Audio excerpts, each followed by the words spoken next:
Hi and welcome to the Studio Marco Primeau.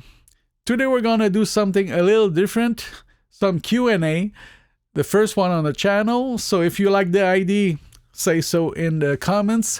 Any questions, put them in the comments. Let's dive in right away.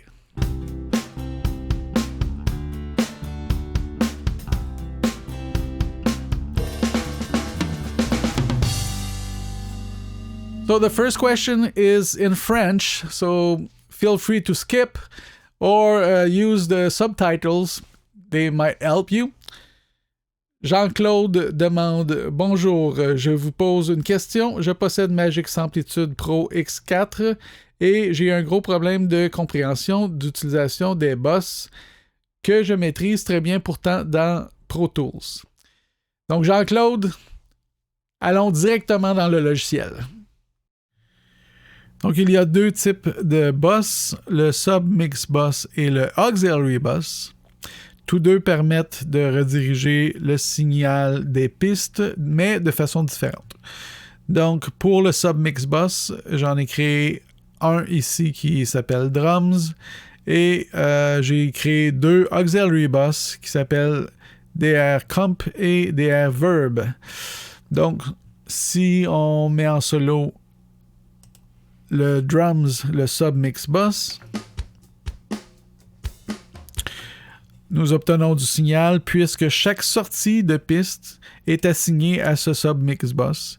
Donc, chaque piste peut envoyer sa sortie, donc une sortie unique, donc à un seul submix bus. C'est la première différence.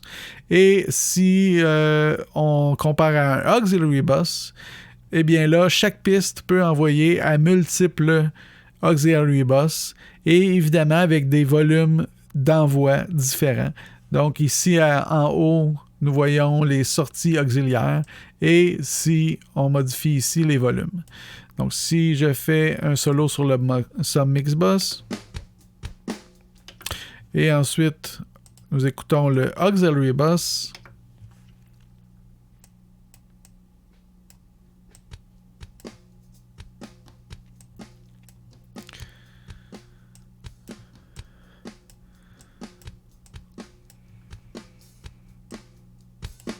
Comme ça. Et évidemment, au même moment, nous pouvons envoyer le signal à un deuxième auxiliary bus. Et ici, j'ai ajouté une réverbération.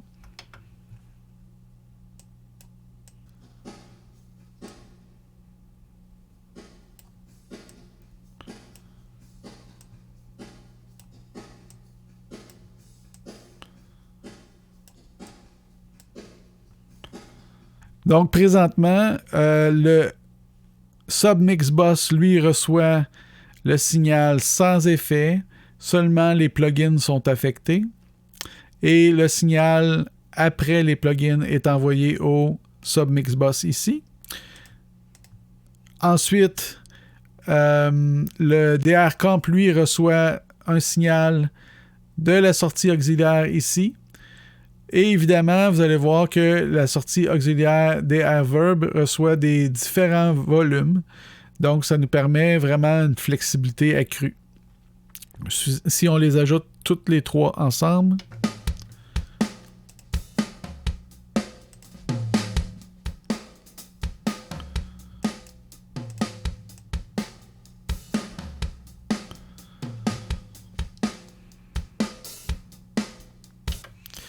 et voilà. Second question from Jesus Hernandez. What headphones do you guys recommend for mixing and mastering tracks?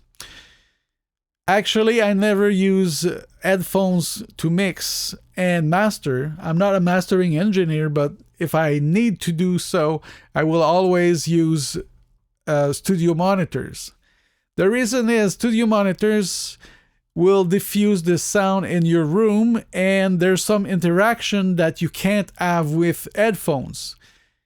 Let's say if your red channel from the speaker goes in the room, both ears will hear the signal.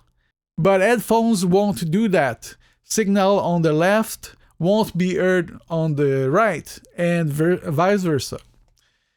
So that's one thing that headphones can't do.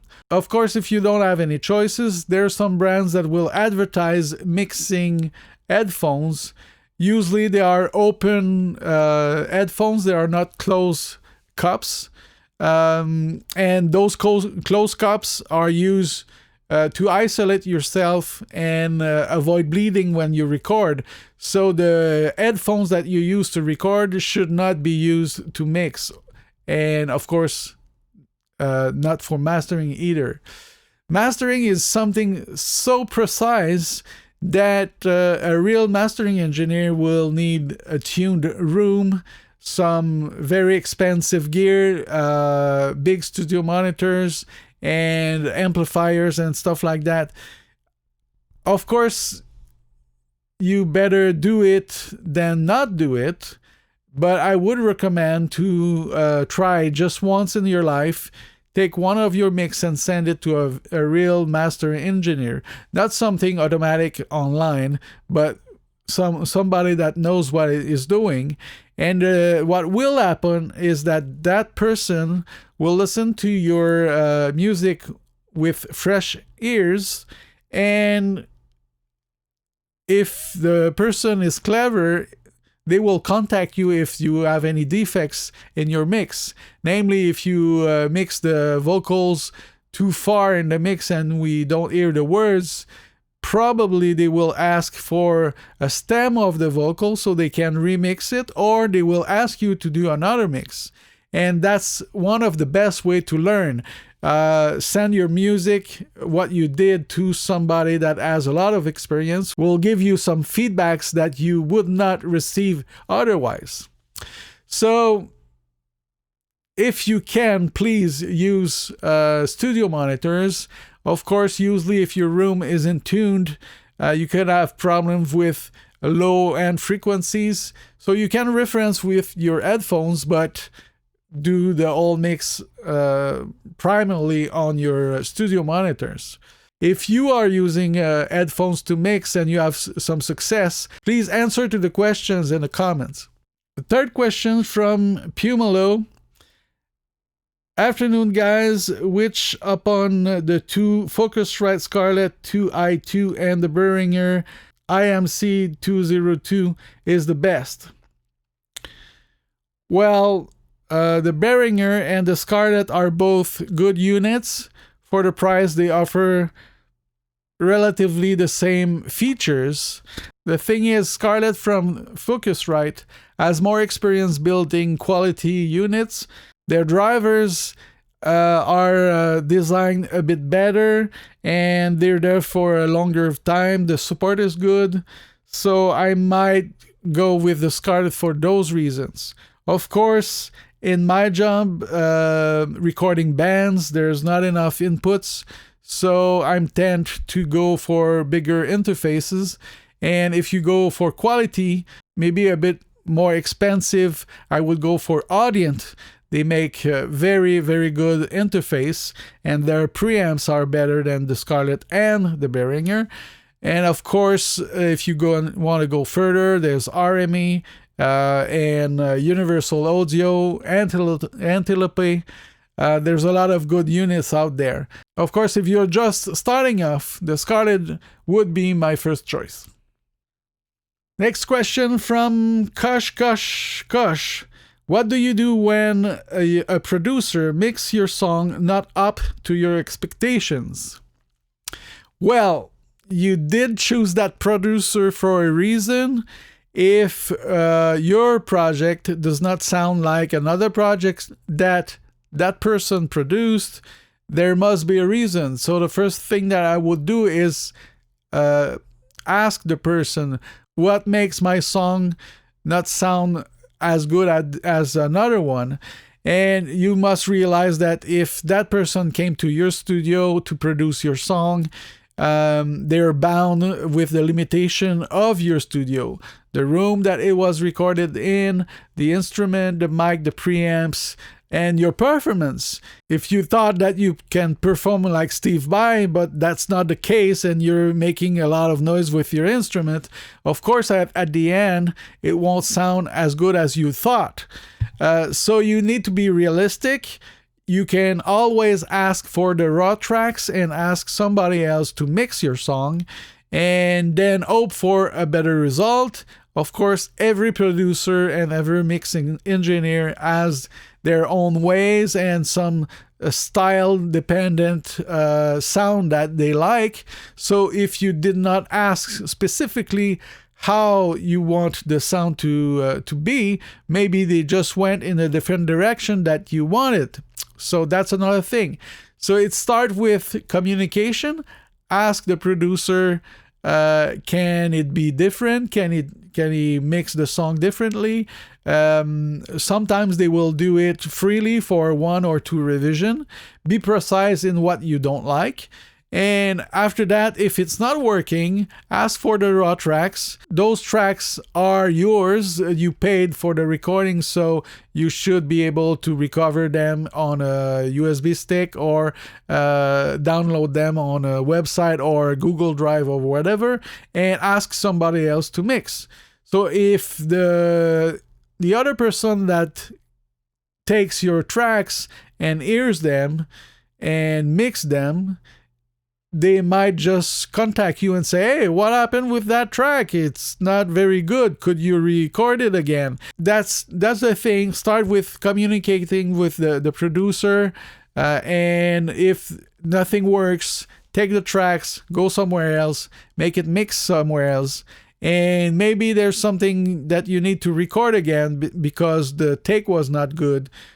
Because of the mic, the room, the preamp, the gain staging, maybe a track was too loud and it was saturating for no reason.